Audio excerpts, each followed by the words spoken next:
Virginia Tech is 2-5 all-time here between several games against Miami and the Orange Bowls that they've played in. But overall, under Frank Beamer, they're only 11-23 in NFL stadiums. Gene, there was plenty at Youth Day, all you could imagine, from clinics to teaching lessons to a pro-am featuring a Franklin County Eagle. Salem Stadium, never an easy place to play. Under Steven Magenbauer, the Spartans are 43-2 at home during the regular season. 14 teams are gathered in Greensboro for ACC Media Days, but only one will walk away as conference champ. Records fell this afternoon in practice when Denny Hamlin set a new record here at Martinsville Speedway, but that didn't last long. After trailing by 1 at halftime, Virginia used a large second half, led by 58% shooting as they cut down the nets, celebrating their first regular season championship. It's like that Seinfeld episode when Elaine wants to flounder and they won't deliver across the street. Magna Vista, just one loss for them too back in week 2 to Dan River. Well, this upcoming week, one of the world's largest youth golf tournaments gets underway from Pinehurst, North Carolina. The 2014 U.S. Kids Golf World Championships has over 1,200 golfers with nearly 30 countries represented. This year, it's got a nice showing from the Roanoke Valley. 8 golfers from the Roanoke Valley are putting their skills up against the world's best.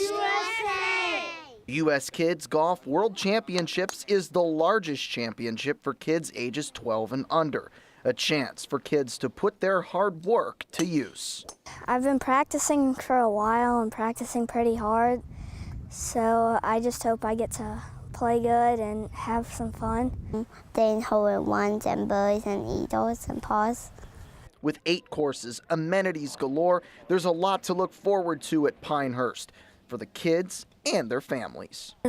I play every day, so just getting to play with my friends and have fun. You just get to be with your friends, and when you hit good shots, you can get excited, and it's just fun.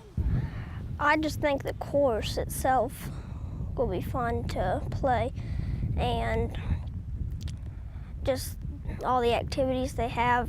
Playing with my friends and being with my dad. Kendall Joyce's father is Hunting Hills General Manager Tommy Joyce, who oversees all kids involved with U.S. Kids throughout the Roanoke Valley. As a golf professional, seeing kids play the game is really what brings a smile to his face. It's a payback. I've been playing golf since I was a kid, and I've always had pros and stuff who taught me the game and did things for me, and this is a way to kind of pay those guys back. So that's it's rewarding. It's rewarding to watch the kids kind of grow up, and like I said, we started this back in 2000, so those kids now are we got a couple of them playing professional golf. As for the future, it's never too early for these kids to start thinking about a career playing the game of golf. I want to go to the PGA and the U.S. Open. Well, one, the dream of getting on the PGA Tour and just being with your friends. For Maddie Price, basketball is a huge part of her life. The senior captain at Salem High School has won numerous district titles, played in state Final Fours, and won a state championship last season. Basketball, it's a great stress reliever, and I mean, all my friends play. The team is very close this year, and maybe the closest team that I've been able to be a part of, and that's probably what drives me to come out here and play. Maddie started playing basketball at a young age. She played for her father, Dennis, at both the rec and AAU level. As a freshman, she started her career at Salem on the JV squad. Ever since, I guess, when you could start playing, I guess, in the first grade, basketball's always been his passion, and that's always something that we've shared in our relationship, and that's just what made our relationship flourish. But then on December 21st, 2010, Maddie got the call up from JV to the varsity team. It was also her sister Mackenzie's 17th birthday, and also the day tragedy struck. The day of, I was like, why me? Like, of all people, like, what have I done to deserve this? Maddie's father, Dennis, suffered a heart attack and passed away just 4 days before Christmas. I really couldn't grasp the whole thought, and I really didn't grasp. I still sometimes cannot grasp the whole thought. I realized, like, obviously this was a defining moment in my life, and I knew, like, I can't bring my dad back, so I just have to make the most of my life, and I know my dad is right behind me. She was close with her dad, so it was kind of like, you know, she was hurting from it, but even through all the trauma and everything like that, she was still always there for all of us, and it was just kind of cool to see how strong she was through it, and it was kind of an inspiration to all of us. When the Spartans raised the state championship last year in Richmond, Maddie knew instantly who to remember. I know, like, as soon as the state championship buzzer rang last year, that's the first thing I thought, like, that was all for him, and clearly the team too, but it was all for him, and it was just all that hard work that I put in since first grade paid off.